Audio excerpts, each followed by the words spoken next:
Welcome to Hospitality on the Rise, the podcast about the people shaping the hospitality industry and their journeys. I'm your host, Alice Cheng, founder and CEO of Culinary Agents, hospitality's go-to hiring platform. And I'm here to give you your dose of virtual mentorship. Here, we'll be sharing the stories, lessons learned, and advice from hospitality leaders who've carved out their own path to success. After all, this industry is where many get their start and go on to do incredible things. Whether you're a pro, starting out, or just love the hustle, this podcast highlights what makes hospitality extraordinary: the people. I'm so excited to have Steve Palmer here with us today. Steve is the founder, managing director, and chief vision officer of the Indigo Road Restaurant Group, which is Charleston-based but operates across Southeast and DC, and many different concepts and hotels and independent restaurants, and we'll talk about that in a bit. He is also the co-founder of Ben's Friends, which is a nonprofit organization dedicated to helping industry people get the help they need to stay sober. And the host of Say Grace, Food for Thought and Hospitality podcast, which is something I've been really enjoying. And of course, the author of the book Say Grace: How the Restaurant Business Saved My Life. So, Steve, thank you so much for joining us today. I'm so excited to hear more about all of these exciting projects if we have enough time to cram it into 30 minutes. Well, thank you, Alice, for having me on. It's an honor, and it's good to see you again. Yes, likewise. I was actually just thinking the last time I saw you was at the fellows dinner in Nashville pre-COVID, Yeah, when I got a chance to hear you talk a little bit about your book. So, yeah, and that was really moving and very it was wonderful. We are going to get to that, but I want to roll it back a little bit and hear how you got into the hospitality industry. goodness. I started dishwashing when I was 13. I worked at a Chinese restaurant near my house called Yin's Chinese. I was the only American there, and I was getting paid $3 an hour cash under the table, and I thought I had struck gold. But the even more important thing about that job is it was my so every night I would be fed, and I had no idea about Chinese food. This was a full service Chinese restaurant, and no one was really like giving me menu descriptions. But that was sort of my first food memory where I was like, wow, I don't know what this is, but it's really, really good. I always say that was kind of my first food memory. And from there, just kind of line cook, Alice. Mediocre at best, worked in back of the house, but eventually figured out, I mean, this was the 80s, eventually figured out that out in that dining room, uh, they weren't getting yelled at by a chef, they weren't getting burned, they weren't covered in grease. Maybe I should go out there, and kind of found my way to the front of the house, and very quickly, I've been so fortunate that I have had wonderful mentors. I mean, going all the way back to um, the early 90s, who said to me, Steve, and this is, just contextually before the internet, before Top Chef, before foodies, before Instagram, before influencers, right? And I was told by Chris Goss, somebody that I love dearly and still talk to, hey, people go out to dinner to have an experience. They go out to feel something. First date, engagement dinner, old friends dinner, divorce date, maybe the date you're not supposed to be on. There's all these girlfriends catching up. I mean, like, there's all these things, and we get a front row to their lives' most intimate moments. And what an honor that is. And so I remember very early, I knew that there was nobility. Will Guidara says there's nobility in service. I never felt like I was doing a secondary job, even though, back then you would hear it in the restaurants all the time. Well, I'm just doing this till I get a real job. And I was working 14 hours a day, and I was like, I don't know, this feels pretty real. My back hurts, my feet hurt, but what I loved then and what I have loved even more now is the level of acceptance, we have a saying at the Indigo Road, everyone is welcome at our table, even the people we disagree with. But just that it was the first time in my life that I felt like I had found my people. And that it didn't matter how you grew up, poor, I was homeless at one point as a kid, struggled with addiction for a long time, but I felt welcome. And I was 22, and by 24 I was like, this is it. This is what I'm going to do. And I started learning about wine, and became a somm, until the addiction sort of outweighed all of that, and I ended up going to rehab, thank God. But yeah, I got into the business because really I didn't know what else to do, Alice, and I'm so glad I found this industry. I continue. I was just at the Welcome Conference on Monday, and Ah, I missed you. I got to speak at it last year, which was like total fanboy dork moment. But like, we really are the most wonderful people in the world. I mean, we're generous, we're kind, we're inclusive, we're I don't know. But yeah, I just found the magic of creating experiences for other people. Yeah, I mean, that sums up that's a wonderful way to sum it up because, that's really, the industry. All welcoming, I mean, it's highly forgiving, there's something for everyone. It's like, it's not for everyone, at the same time, there's something for everyone. Right, right, right. I do this talk called Coffee and Culture in our company, and whether it's a new restaurant or a new hotel or an old one, like, just as a reminder of, like, these are our values. And I always talk about, like, the thing I love about, if you're willing to work hard and be a part of a team, there's a place for you in hospitality. And not just a place, there's somewhere that you can thrive. And I love that. I've always loved that because our world, our ecosystem, there's like, it's so beautifully diverse in I mean, it's all walks of life, right? And Yeah. and so I think you end up with this interesting perspective, um, about our differences, and how fun that can be. And I don't know. I just don't know another industry that you know uh, equally invites you to move around the world, right? To live in, oh, I'm going to open the Mandarin Oriental Hotel in Shanghai. Oh, I'm going to the Montage in Cabo San Lucas. Like, I don't know. I think we're the cool kids, I guess is Yeah. what I'm saying.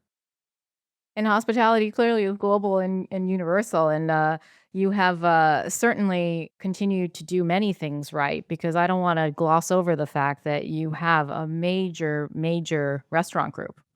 Oh, well, You kinda said, I fell into it, it's great, I stayed," and I'm like, "Okay, well, take me back, how when you first started building this wonderful restaurant group, um, how did sure. that come about? Because, of course, success builds upon itself, but getting started in the beginning can be really brutal." Yeah, I think in some ways I've said before, I'm the accidental entrepreneur. So it was 2009.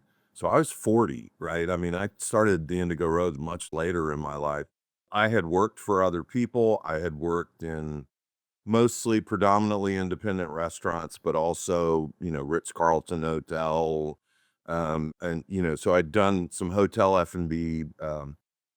I got laid off. I was the vice president of food and beverage for Ginn Resorts, and I was living in Florida. I'd left Charleston, and I got laid off. This is a true story. It sounds like some eat, pray, love stuff, but it's really a true story.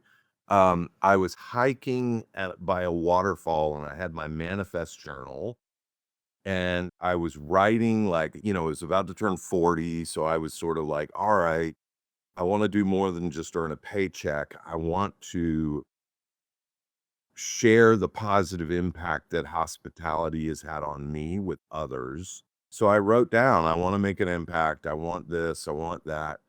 And about 15 or 20 minutes later, Michael Meyer, who's still my business partner today, called me and said, hey, we've got this restaurant, it's full, but we're, financially not where we need to be. Can you come help us? And so that brought me back to Charleston to the original Oak Steakhouse. And, Oku, our sushi concept, which is now 15 and a half years old, Wow. that was the first one where I raised money, like begged people. And it all came about. I had a meal at Nobu in Tribeca. This was when Nobu, I think it was, they had London and Tribeca open. And I went in and I was a solo diner. And the server, yeah, I went in on a Sunday. They were completely booked. They said, if you show up at 5 o'clock, we'll seat you. So they sat me and I said, how long have you worked here? She said, 3 years and I love it. I said, well, I don't know what this food is. Just order stuff. And I remember Alice, she brought 9 plates and not one was a sushi roll. And that was like a light bulb food moment for me. And so that was the inspiration behind Oku. But those early days of like, I raised $750,000 to build Oku. I couldn't build Oku for less than 3 million now, but in 2010, and I just followed the things that I was passionate about. I'm passionate about Japanese culture. I'm passionate about Japanese food. Um, I traveled to Japan. I traveled to Italy. So I just really, I kind of like, I had no idea we were going to be 38 restaurants and 7 hotels. Everybody's always asked me like, what's the strategy? And I'm like, What's your I don't secret have sauce? a strategy. There is no strategy. And so I just started doing it one thing at a time. But I think the thing that I did that was really profound, because look, I mean, there are lots of great restaurateurs in our country and all over the world.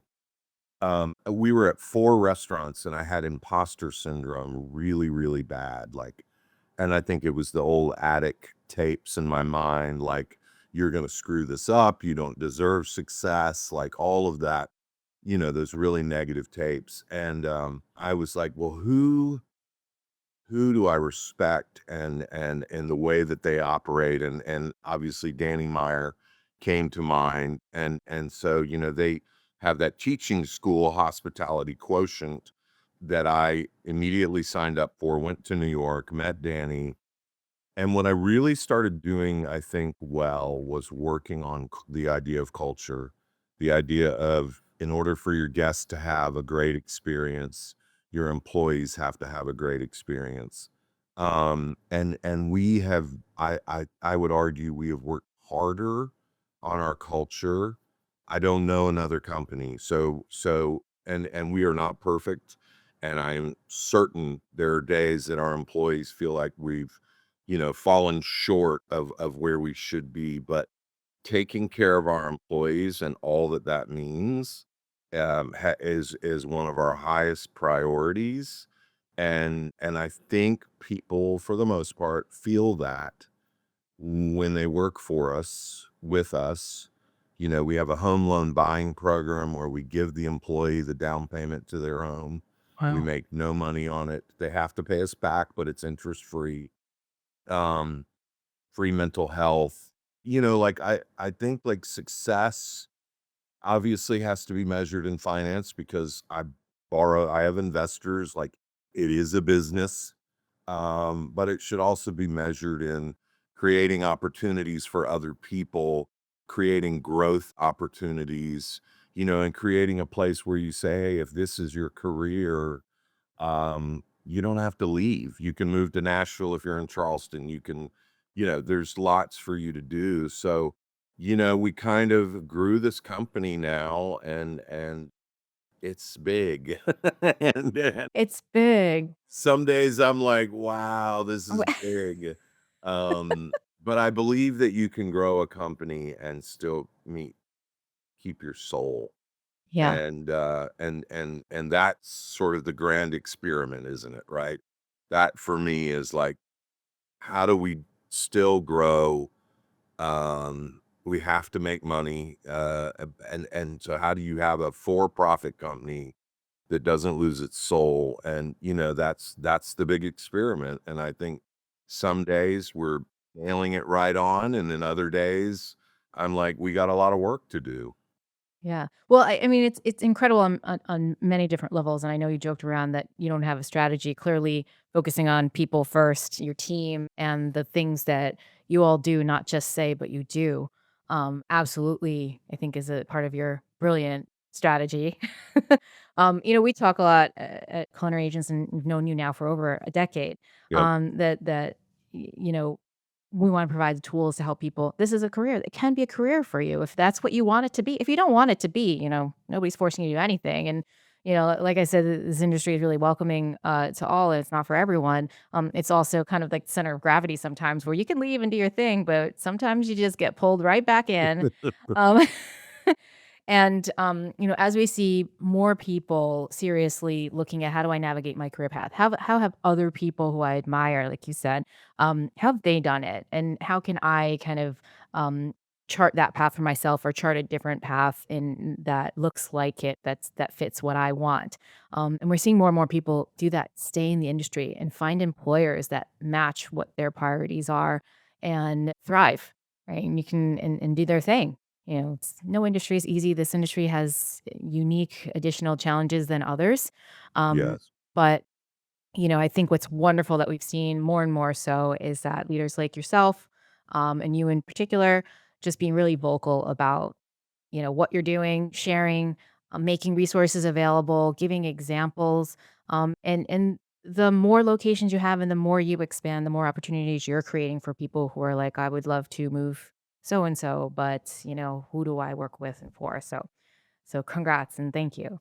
Um, there we've revealed your strategy. Yeah. Work really hard on your culture. Yeah, that's my strategy. Yeah. And my It's employees, look, they let me know how I'm doing on that, and some days they let me know that I have a lot of work to do. But then, then you get that text, you get that note that like that thank you or not even the thank you, but like you see somebody that the light bulb comes on for and they're like, wow, this is what I meant to do. That's the most rewarding thing there is. It really is. When you see somebody thriving, I just love that. yeah. It's, that The trumps pretty much everything. Yeah, that makes the people part of the business really, really obvious, right? Yeah. And as you're growing, because not only do you have multiple concepts within the multiple locations per concept. Yep. So I'm curious for those restaurateurs or folks who are dreaming or having a goal of opening their own restaurant group one day with multi city and multi concept. As you were growing, did you have kind of your own guiding principles of like, these are the types of partners I will work with, or these are the types of opportunities that I'm more attracted to? Just curious. I'm glad you brought that up. And it's easy for me to say because now I've sort of gotten over that hump. When you're out there trying to raise your first money, and maybe you didn't come from, a family that your family can invest. I was not in that situation. You're literally out there trying to ask strangers to give you money. It is, good Lord, and that hill, and then, the panic attacks and the anxiety and the God, and like Oku, we opened the first year we were slow and I was like, oh my God. I have taken money or agreed to partnerships that values were not aligned. Those have never ended well, both with the financial result that I had hoped or emotionally. No matter how big someone's checkbook is, you need to know who you're partners with because things like COVID happen and you really learn a lot about who your landlord is and who your partners are when the music stops. And look, we've opened things that haven't worked. Um, there are so many things that have to go right for a restaurant, not only to work, but to return the money to the investors. And, I don't think we talk enough about that in our world because it's sort of like what we do is art, but but it intersects with commerce, right? And when art and commerce intersect, it can be tricky. That's why most artists don't sell their own paintings. They give them to a gallery and they let somebody else sell them. Being in a bad partnership, Alice, there's nothing that you're going to do that will overcome that. And so I totally appreciate when you're young and you're starting and you're trying to raise money. But man, if I had to say one thing, it would be know who it is you're getting into business with. Yeah, that is great advice, and we hear a lot of, especially folks who, I've been interviewing on this leadership series where when they think back and they're like, "Yeah, you know, took the bad deal," and it's easy to do, especially when you're driven and it's your Hmm. dream project, and Yep. you finally have somebody who's ready and willing. But grass isn't so green on the other side, so. No, no, it is often That not. that probably holds true to, like, other things as well, but Yes. Yes. life lessons here. Life lessons with Yeah. Alice. Yeah, exactly.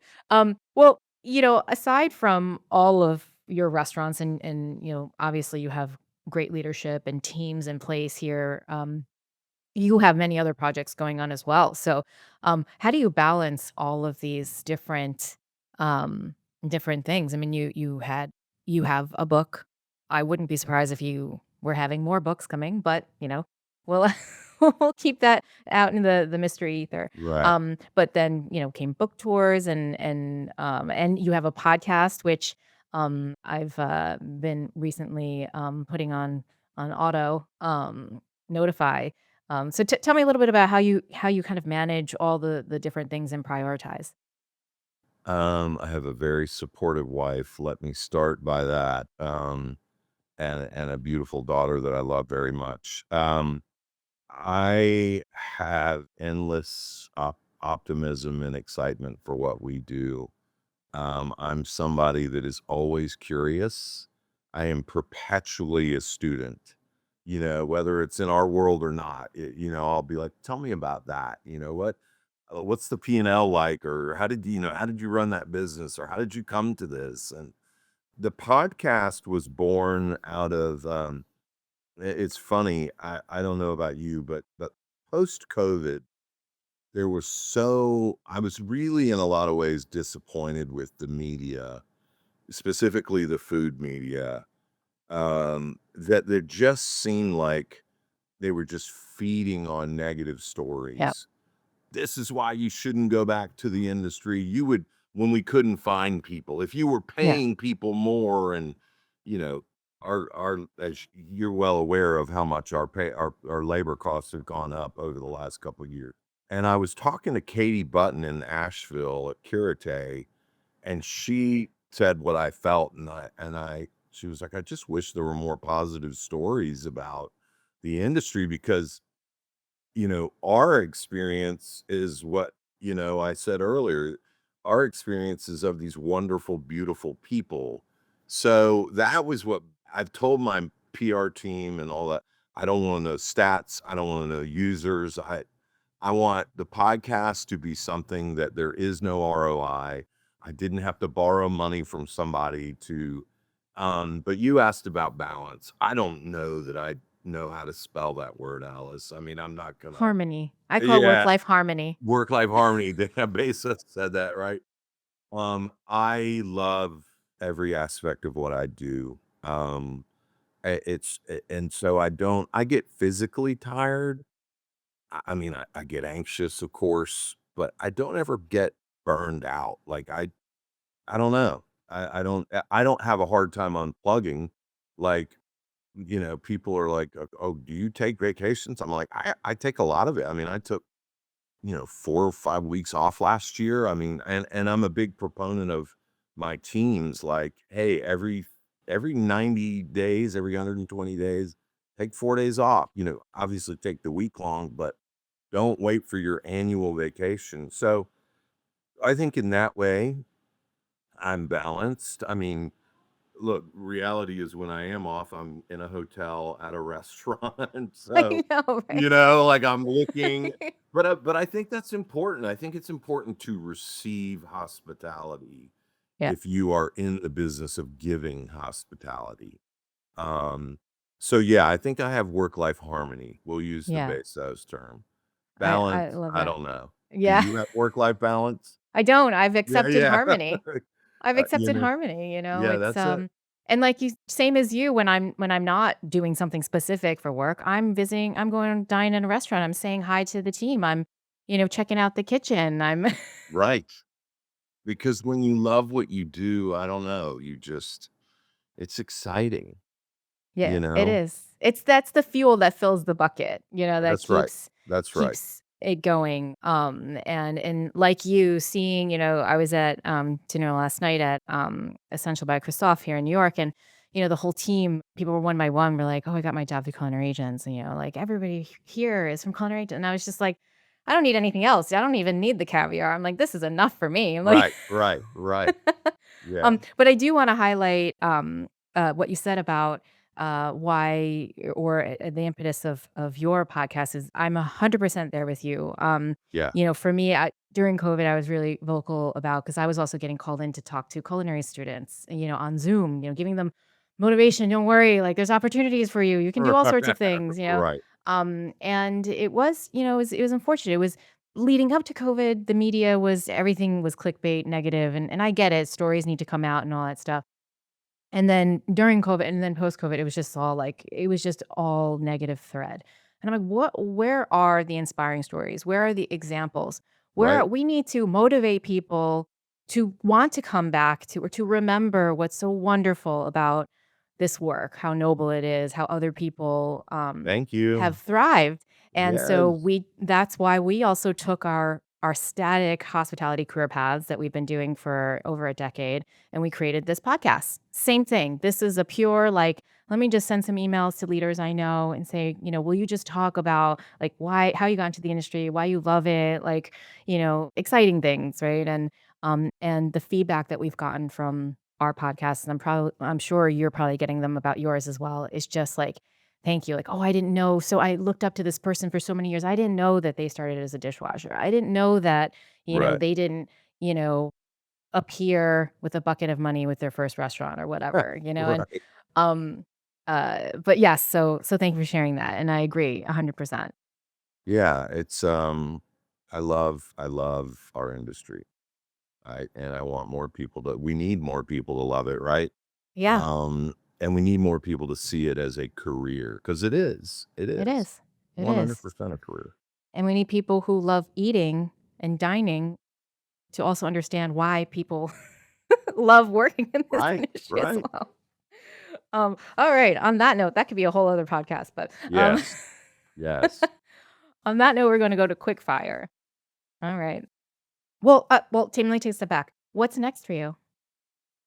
We're having a lot of fun right now. We're growing, we're growing into Florida. Oku, our sushi concept, we're opening a lot of those. So any sushi chefs that are looking for work, come call Alice, come our way. I got you. I'll put Yeah. a call into your team.